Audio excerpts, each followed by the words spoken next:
Chapitre 5. Le sentiment du devoir accompli. 25 décembre 2011, 22 juillet 2012. Durant la semaine entre Noël et Jour de l'An, la brigade tourna au ralenti. La maison de justice ne tenait que les audiences urgentes. Une grande partie des aurores était en vacances et on avait suspendu toutes les enquêtes qui ne demandaient pas un règlement immédiat. Harry avait donné quelques jours à Stanislas Pritchard et assuré la permanence. Ses excursions sur le chemin de traverse pour manger le midi lui avaient appris qu'on débattait énormément du cas de Niklas Timberland. On en parlait partout, dans les bars, dans les magasins, lors des dîners familiaux, au travail, dans les files d'attente. Exaspéré, Harry avait envie de quitter les lieux dès que les noms de Timberland ou de Spavin étaient prononcés.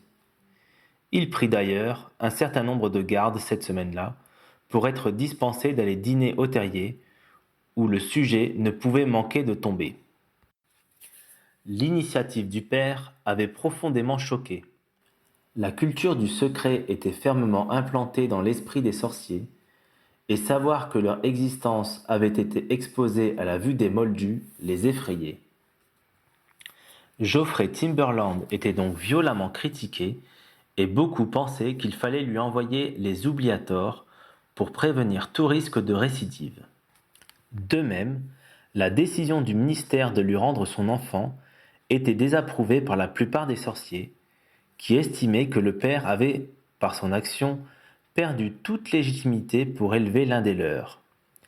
A posteriori, la mainmise sur l'enfant par les grands-parents devenait parfaitement justifiée.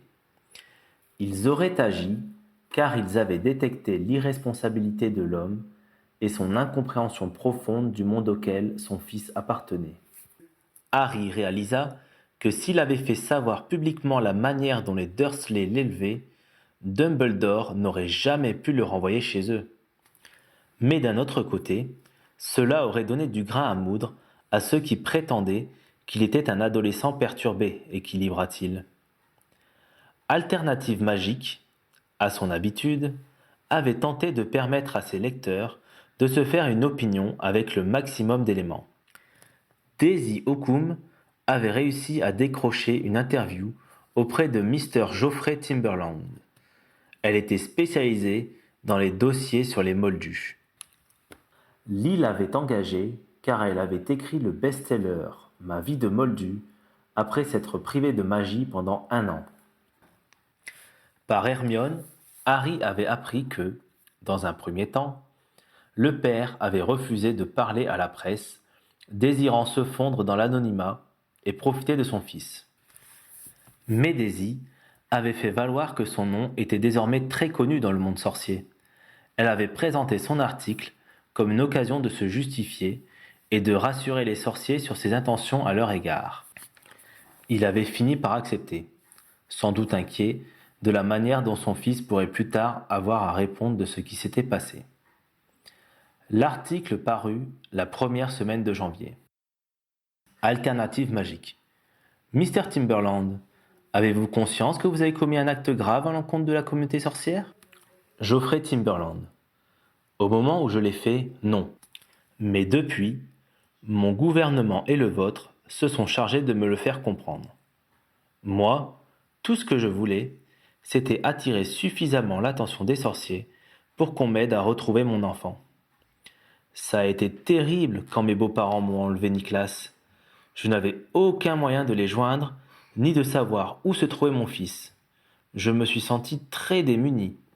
Et cela a été la seule idée que j'ai eue. Alternative magique. Vous ne saviez pas que révéler notre existence aux moldus était parfaitement interdit? Geoffrey Timberland. Si, mais je n'avais pas réalisé que cela mettait des personnes en danger. Alternative magique. L'auriez-vous fait si vous l'aviez su? Geoffrey Timberland. Eh bien, j'étais tellement désespéré que oui, je l'aurais peut-être fait. Alternative magique. Merci pour votre sincérité. Et maintenant, pensez-vous que vous avez d'autres manières de vous faire entendre? Geoffrey Timberland. Je sais que je peux adresser une demande à mon Premier ministre et que votre ministère de la Magie prend en compte les demandes qui sont faites de notre côté. Alternative magique. Acceptez-vous pleinement que Nicholas passe du temps avec ses grands-parents? Geoffrey Timberland. Vu la manière dont ils se sont conduits envers moi et la certitude qu'ils tenteront de monter mon fils contre moi, ce ne sera pas de gaieté de cœur.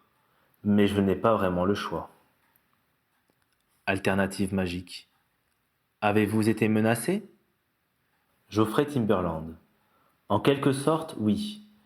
Les sorciers m'ont dit qu'ils étaient capables de me faire oublier mon fils, et mon gouvernement m'a dit qu'il me ferait de gros ennuis si les sorciers ont encore à se plaindre de moi. Alternative magique. Êtes-vous content que votre fils soit sorcier? Geoffrey Timberland. C'est un héritage de feu mon épouse que j'aimais telle qu'elle était. Je ne peux donc pas vraiment le regretter. Par contre, ce sera dur quand il devra partir pendant de longs mois dans votre école. Alternative magique.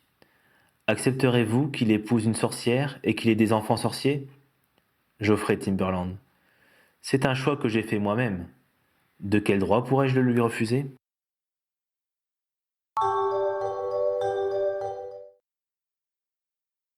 Comme l'avait craint Hermione, certains courriers de lecteurs, dans les journaux, étaient allés jusqu'à préconiser la récupération la plus précoce possible des jeunes sorciers nés au dehors de la communauté magique. Sur ce sujet, les avis étaient néanmoins assez partagés. Les sorciers issus de Moldus étaient dans l'ensemble assez opposés à cette proposition. L'idée qu'on aurait pu les retirer à leurs parents dès leur première manifestation magique les choquait, et ils s'y opposaient avec véhémence. Même si la plupart d'entre eux se mariaient dans la communauté magique, ils gardaient généralement des liens avec leur famille moldue. Ils y étaient d'autant plus incités que les habitudes de vie des deux communautés se rapprochaient. Miroirs communicants, scolarisation précoce des enfants, nouveaux produits de consommation comme les plats cuisinés, vêtements de plus en plus inspirés des coupes moldues. Les sorciers, issus de mariages mixtes, n'étaient pas non plus favorables à cette séparation anticipée. Leurs parents non sorciers leur paraissaient dignes de leur prodiguer une éducation, et il était courant qu'ils connaissent leurs grands-parents moldus. Une partie d'entre eux, cependant, soutenait que se trouver écartelé entre deux cultures n'était pas toujours confortable, et qu'une immersion totale dans le monde sorcier leur aurait épargné ce désagrément. Du côté des familles entièrement sorcières, se trouvaient des tenants d'une éducation magique la plus prématurée possible. Ils estimaient qu'il était plus facile d'inculquer les bonnes habitudes à un jeune enfant plutôt qu'à un préadolescent. D'autres, cependant, pensaient que Poudlard suffisait pour donner aux enfants élevés ailleurs les valeurs nécessaires pour qu'ils jouent plus tard leur rôle dans la société. Les faire venir dès leur plus jeune âge dans le monde sorcier et leur trouver une famille d'accueil était donc une complication inutile et un traumatisme affectif non justifié. Alternative magique avait tenté d'apaiser les esprits. Finalement, la solution qui a été mise en place il y a 3 siècles est celle qui correspond le mieux non seulement aux aspirations de chacun, être élevé par ses propres parents, mais aussi à l'intérêt de la communauté tout entière.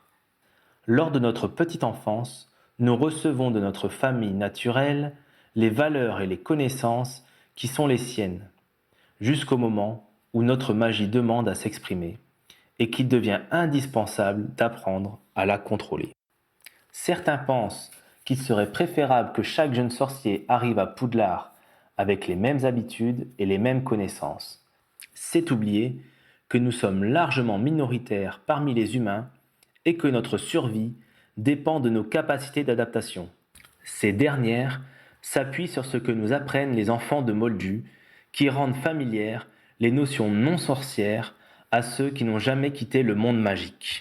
C'est ainsi que nos méthodes de dissimulation se sont adaptés aux évolutions technologiques, que nous anticipons les éventuelles intrusions du monde moldu dans le nôtre et que notre ministère est capable d'inventer des excuses valables pour expliquer nos débordements hors de la sphère sorcière.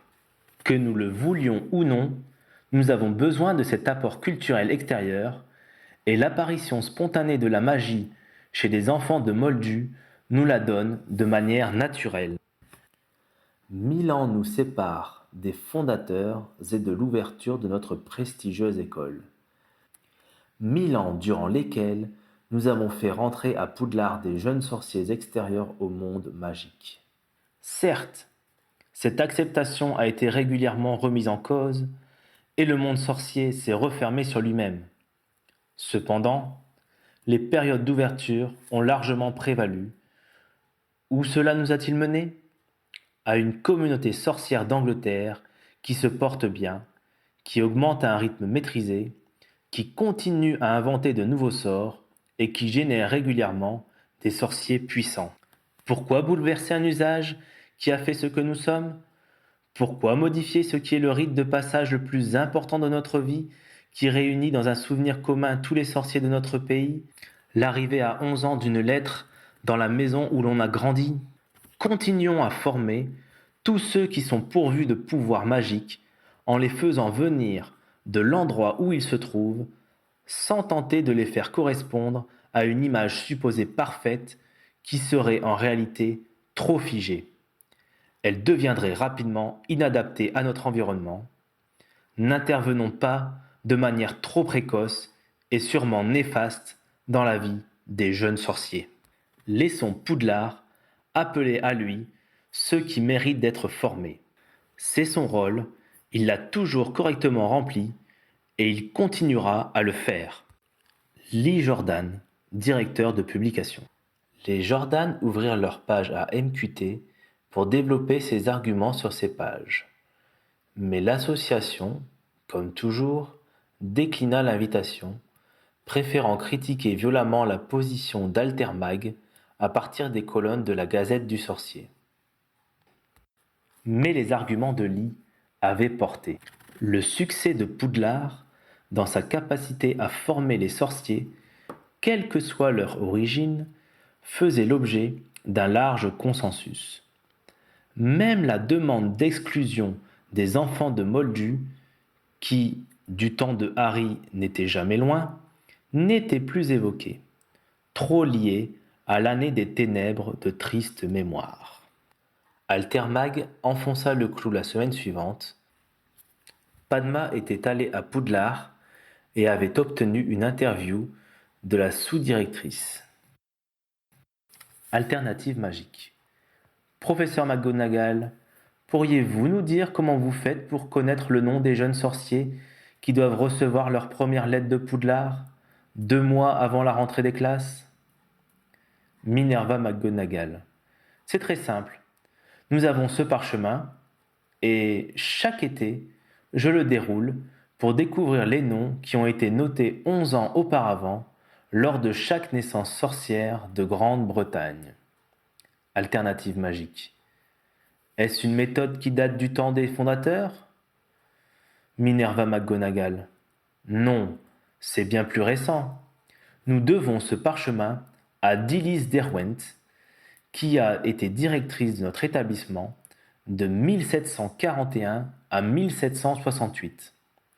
Si j'enroule le parchemin jusqu'à son début, vous voyez que les premiers enfants inscrits de cette manière sont nés en 1747. C'est donc en 1758 qu'elle a pu utiliser son invention pour la première fois. Alternative magique. Professeur, savez-vous quelle sorte de magie est à l'œuvre ? Minerva McGonagall. Non, mais vous n'ignorez sans doute pas que la professeure Derwent a été guérisseuse à Sainte-Mangouste avant de travailler à Poudlard. Elle a beaucoup travaillé avec des sages-femmes et a sans doute déterminé l'existence d'une émanation magique lors des naissances de sorciers. Avant que vous me posiez la question, je vous informe qu'elle n'a jamais consigné la manière dont elle s'y est prise pour façonner ce parchemin et que nous serions dans l'impossibilité de le recréer si nous venions à le perdre. Alternative magique. Il doit donc être très soigneusement protégé. Minerva McGonagall. Effectivement, Mrs. Jordan, la magie du château s'emploie à le garder en sécurité. Vous pouvez vous targuer d'être une des rares personnes à l'avoir contemplé. Alternative magique. Mais si ce parchemin date du XVIIIe siècle, comment les enfants de Moldus présentant des pouvoirs magiques étaient-ils mis au courant de l'existence de cette école auparavant? Minerva McGonagall. Comme vous le savez sans doute, il n'y a jamais eu de séparation stricte entre les mondes moldus et sorciers, même après l'adoption du Code international du secret magique en 1692. Des manifestations de magie incontrôlée étaient régulièrement repérées par les nôtres, qui conseillaient à ceux qui en étaient à l'origine de se rendre à Poudlard.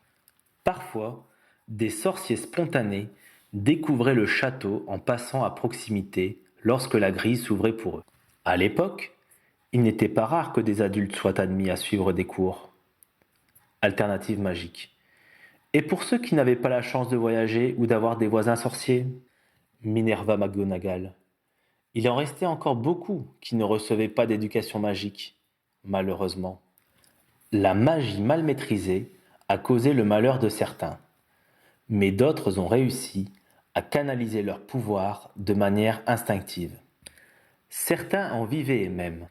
Les rebouteux, diseuses de bonne aventure, sourciers, hypnotiseurs, médiums, sont des sorciers qui s'ignorent. Alternative magique. Revenons au présent. Pourriez-vous me montrer la liste des élèves que vous recevrez dans 10 ans? Minerva McGonagall. Voyez vous-même. Alternative magique. C'est la liste des élèves qui ont été scolarisés cette année que vous me montrez là, professeur? Minerva McGonagall. Effectivement. Et que voyez-vous en dessous? Alternative magique. Il n'y a rien, le parchemin est vierge. Minerva McGonagall. Eh oui, il vous faudra revenir dans une décennie pour voir la liste des jeunes sorciers ayant atteint leurs 11 ans. Alternative magique. Vous voulez dire que vous-même ne pouvez pas connaître le nom de vos futurs élèves avant l'été précédant leur rentrée? Minerva McGonagall. Exactement. Les noms sont notés mais ne sont pas visibles avant qu'il soit temps pour eux d'entrer à Poudlard. Alternative magique. J'ai entendu des personnes suggérer de se baser sur cette liste pour repérer les bébés sorciers se trouvant hors du monde magique et les emmener le plus précocement possible à recevoir une éducation sorcière. Minerva McGonagall. C'est parfaitement impossible. Vous pourrez dire à ceux qui ont eu cette idée saugrenue de relire leur histoire de Poudlard. Cela mit fin aux argumentations sur l'éducation prématurée des enfants de Moldus. Le cas particulier de Geoffrey Timberland, cependant, faisait toujours polémique. Son interview n'avait pas totalement convaincu, et beaucoup de sorciers continuaient à critiquer la décision du ministère. Même chez les Weasley, qu'on ne pouvait accuser ni d'être anti-Moldus, ni opposant au ministre en place, les sentiments à propos de cette affaire étaient mitigés. Eux aussi avaient du mal à pardonner la violation du secret et l'inconfortable sentiment de vulnérabilité qui les avait étreints quand ils avaient pris conscience de l'étendue des dégâts. D'ailleurs, Hermione pensait que si les réactions n'avaient pas été plus violentes, c'était grâce à la méconnaissance que la majorité des sorciers avaient encore d'Internet et de son étendue. Quoi qu'il en soit, les membres de la famille n'étaient pas loin de penser que confier définitivement l'enfant à ses grands-parents aurait été une punition adaptée pour le moldu indigne. Ils étaient cependant sensibles au droit de l'enfant de ne pas être séparé de son père et au fait que Timberland avait intérêt à se tenir tranquille maintenant qu'il avait obtenu satisfaction. Ils avaient suivi, avec beaucoup d'intérêt, la contre-offensive médiatique menée par le comité des excuses à l'usage des moldus pour affaiblir la portée du buzz sur Internet. La campagne de publication de récits fantaisistes s'était déroulée comme prévu. Plusieurs chapitres s'étaient ajoutés à celui qui avait lancé l'affaire et, même s'ils avaient été considérés moins intéressants que le premier, ils avaient conforté le public dans la croyance que c'était un auteur amateur de littérature fantastique qui tentait de se faire connaître ou un auteur confirmé qui tentait un coup médiatique. Les mois suivants, le service des oubliators et celui des excuses à l'usage des moldus connurent un regain d'activité. En effet, l'attention des moldus les plus observateurs était davantage attirée vers les phénomènes étranges dont ils étaient parfois les témoins. Mais rien qui ne soit maîtrisable pour ces professionnels. La pression portée sur le ministère de la Magie par la Confédération internationale des sorciers retomba enfin, et Kingsley Shacklebolt put souffler un peu. Il était cependant conscient que cette affaire l'avait politiquement affaibli. Au cours des semaines suivantes, aucun incident ne vint émailler le passage de Niklas d'une partie de sa famille à l'autre. De l'avis de Harry et de Well-Beloved, la menace qu'on leur retire définitivement l'enfant n'était pas restée sans effet. L'opinion publique sorcière oublia donc à son tour les événements et s'enflamma sur d'autres sujets.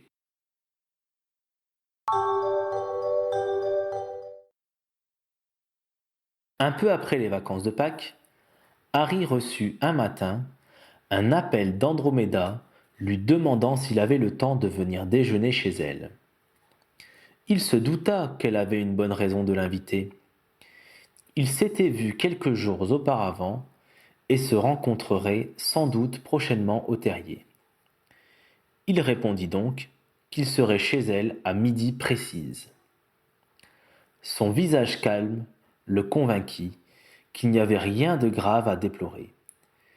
Et c'est sans appréhension qu'il prit place dans la cuisine devant le ragoût fumant dont elle venait de remplir son assiette. « J'ai reçu 2 lettres de Poudlard, révéla enfin Andromeda en commençant à manger. Un problème ? S'enquit Harry.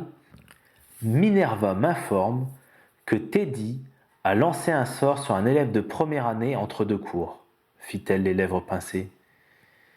Il l'admet tout à fait dans le message qu'il m'a envoyé et le justifie en expliquant que l'intéressé l'avait amplement mérité à cause de ce qu'il avait dit à Victoire. Oh, commença à comprendre Harry. Je ne sais pas si je peux être d'une grande aide. Quel était le sortilège ? Il a transformé la chevelure de son camarade en gazon. Cela a tenu 1 heure. Il a fait d'énormes progrès en métamorphose, se réjouit Harry. Oui, il a de bien meilleures notes cette année, reconnut Andromeda sans cacher sa satisfaction. Je pense que nous le devons aux bons conseils de Ron qui l'ont convaincu de travailler un peu plus. Mais ce n'est pas une raison pour faire de la magie aux dépens des autres élèves, se reprit-elle. Eh bien, si l'élève a effectivement causé un problème à Victoire, on ne peut pas reprocher à Teddy d'avoir agi, estima Harry. Après tout, c'est nous qui lui avons demandé de veiller sur elle. Il n'était pas obligé de lui jeter un sort, s'indigna Andromeda. Il aurait pu prévenir les professeurs. Il aurait aussi pu le frapper, fit remarquer Harry. C'est plutôt bien qu'il s'y soit pris plus en finesse. Je pense effectivement que tu n'es pas d'une grande aide, évalua Andromeda. Écoutez, si vous voulez que je lui écrive, je peux le faire, proposa-t-il, ne voulant pas qu'elle puisse croire qu'il se désintéressait de l'éducation de son filleul. Non, finalement, je pense qu'il ne vaut mieux pas, répliqua-t-elle en lui tendant le plateau de fromage. Ne soyez pas trop sévère, plaida-t-il. Ne t'en fais pas pour lui. Il a l'air très fier de sa prestation, et je crains que ma désapprobation n'ait que très peu d'effet sur sa suffisance. Harry comprit qu'elle avait espéré qu'il se charge de tancer lui-même le jeune homme, car son avis aurait plus de poids que celui d'une grand-mère. Mais il savait qu'il n'arriverait pas à écrire une lettre qui ne reflèterait pas sa véritable opinion. Il prit même la décision d'en toucher un mot à Bill. Il était certain que son beau-frère serait content de savoir que sa fille avait un proche chevalier qui prenait soin d'elle.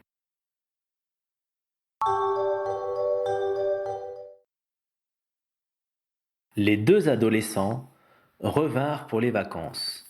Les parents avaient des raisons d'être satisfaits de leurs écoliers. Victoire n'était pas une mauvaise élève, et Teddy, motivé par son expérience dans la boutique de farces et attrapes, avait nettement progressé.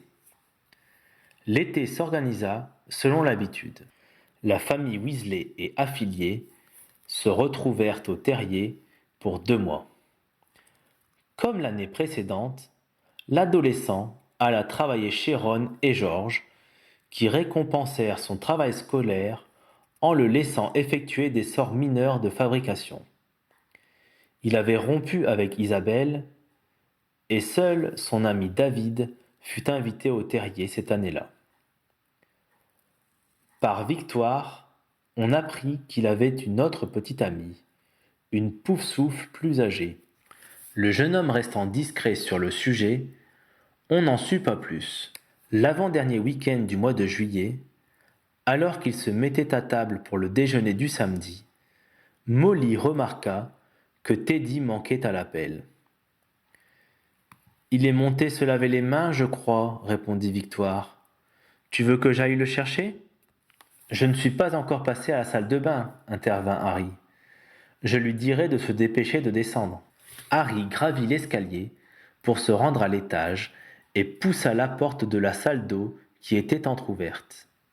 Le regard qu'il croisa par l'intermédiaire de la glace, se trouvant au-dessus du lavabo, le figea sur place. Puis, les traits se brouillèrent, et Teddy dit d'un ton détaché : « Je descends tout de suite. » Il passa devant Harry, toujours immobile. Et bientôt, ses bottes résonnèrent sur le bois des marches.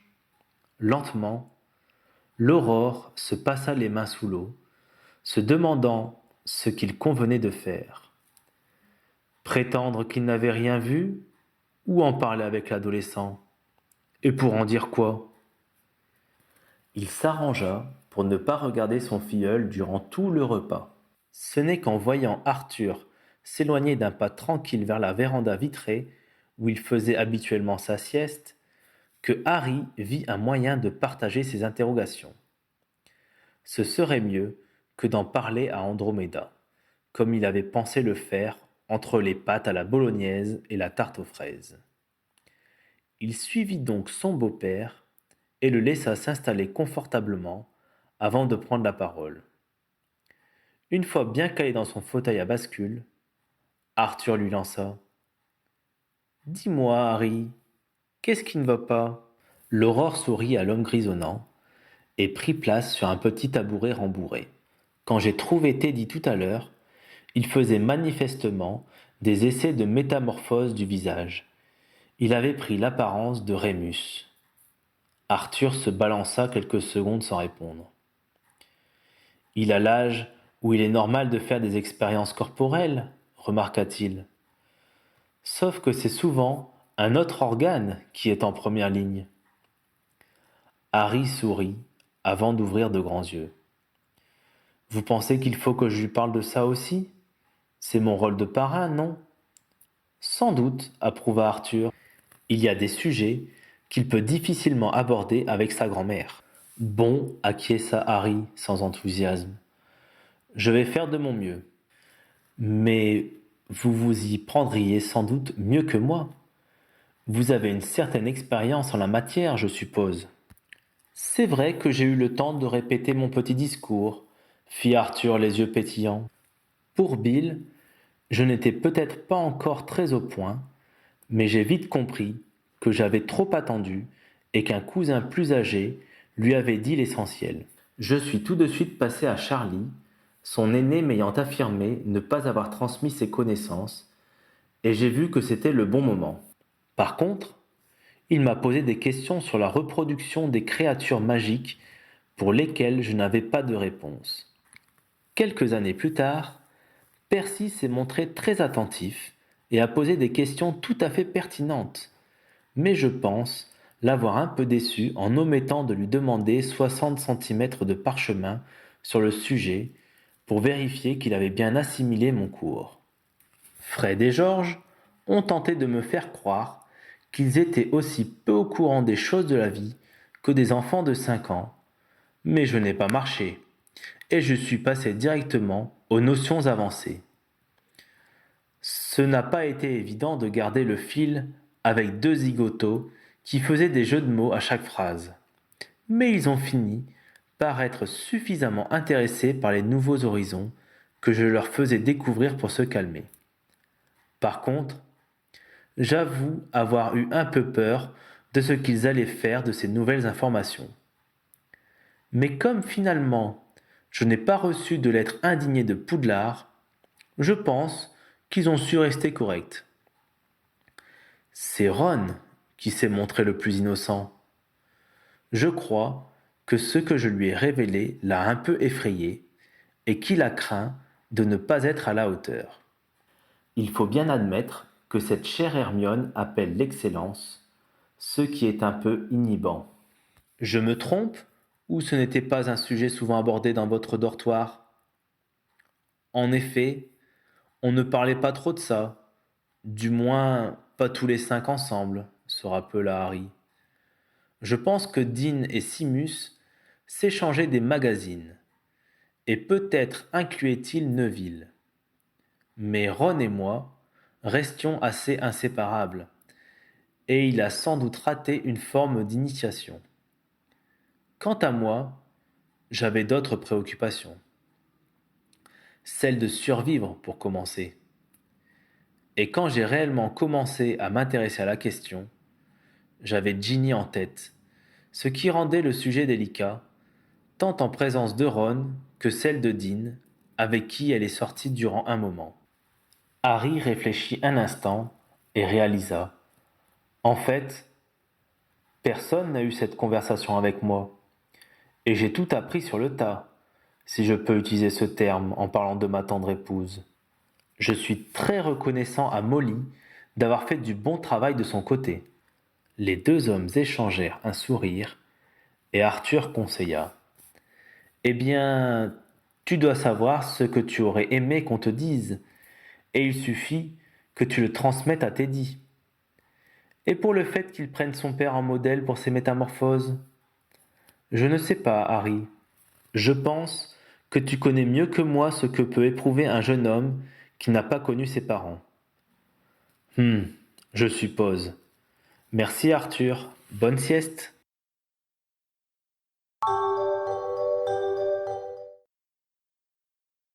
Le lendemain, alors que tous les enfants étaient en train de jouer dans le jardin et les adultes dans le salon, la cuisine ou dans la véranda, Harry vint voir Teddy.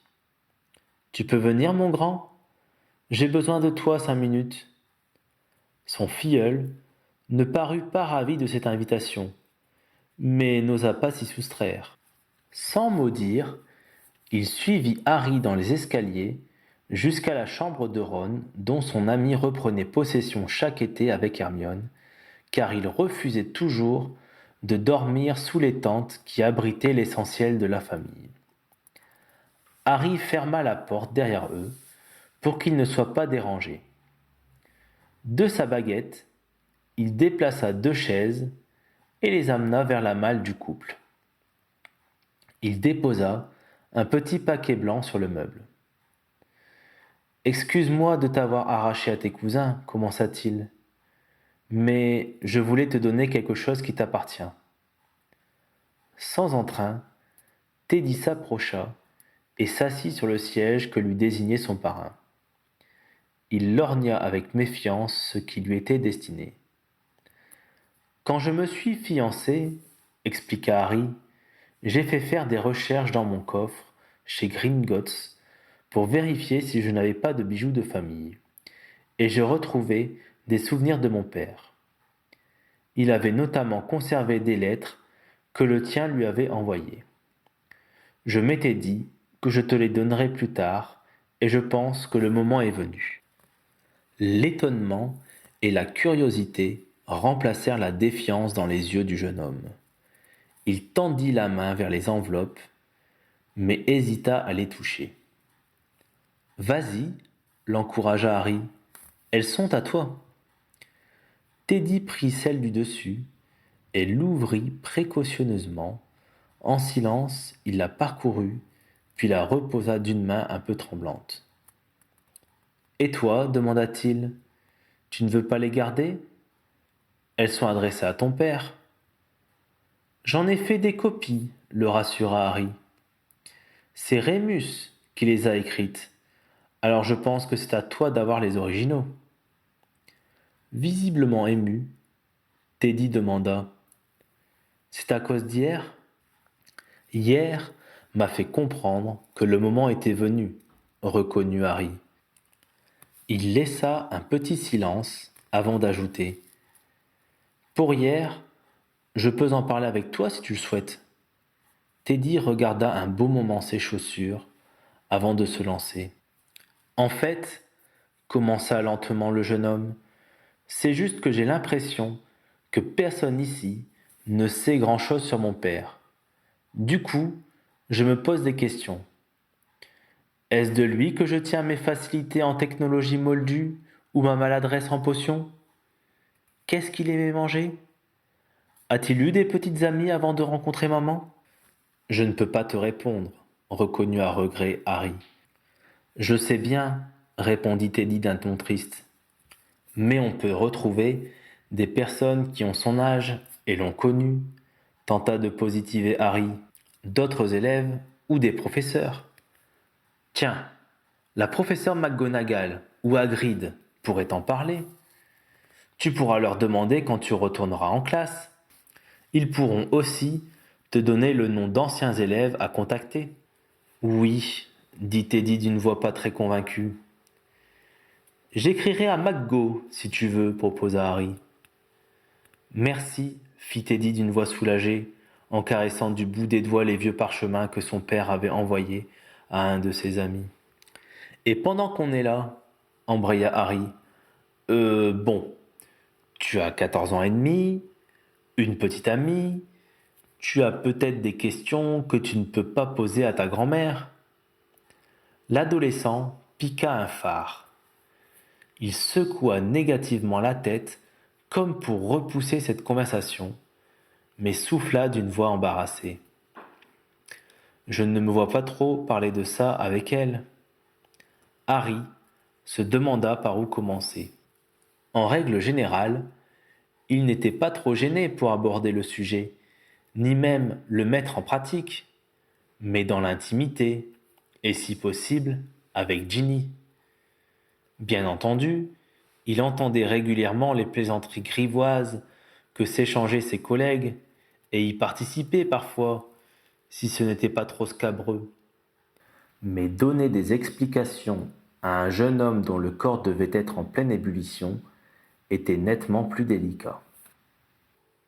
Finalement, il suivit les conseils d'Arthur et tenta de donner les renseignements qu'il aurait aimé recevoir à l'âge de son filleul, du moins quand ses démêlés avec Voldemort lui laissaient le loisir de subir les affres de l'adolescence.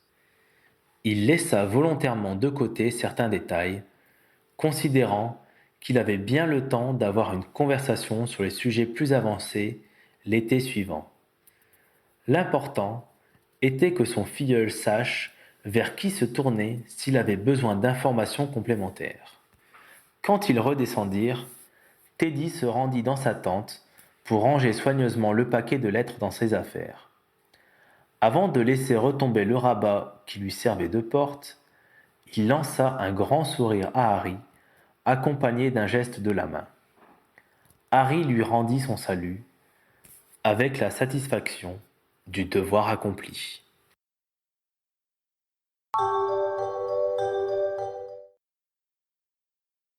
Dilys Derwent, guérisseuse à Sainte-Mangouste de 1722 à 1741, puis directrice de Poudlard de 1741 à 1768. Carte des sorciers célèbres. Sur son site, J.K. Rowling a parlé d'une plume enchantée qui inscrit le nom des jeunes sorciers à leur naissance sur un registre à Poudlard. C'est moi qui ai ajouté que c'était l'œuvre de Dilys Derwent. Or, la possibilité qu'on puisse demander à Poudlard si un enfant est bien sorcier rendrait incompréhensible que les Londubat aient été réduits à jeter Neville par la fenêtre, ou tout comme, pour savoir s'il avait des pouvoirs magiques ou non. Il me semble aussi que l'arrivée de la lettre est vécue comme une confirmation pour beaucoup de jeunes sorciers. Donc, il fallait trouver une solution pour faire coexister cette incertitude sur la magie des enfants avant leur première manifestation involontaire et l'existence du registre de Poudlard. J'aime à penser que Dilys Derwent avait volontairement fait en sorte qu'on ne puisse savoir le nom des sorciers avant qu'ils aient l'âge d'aller à Poudlard.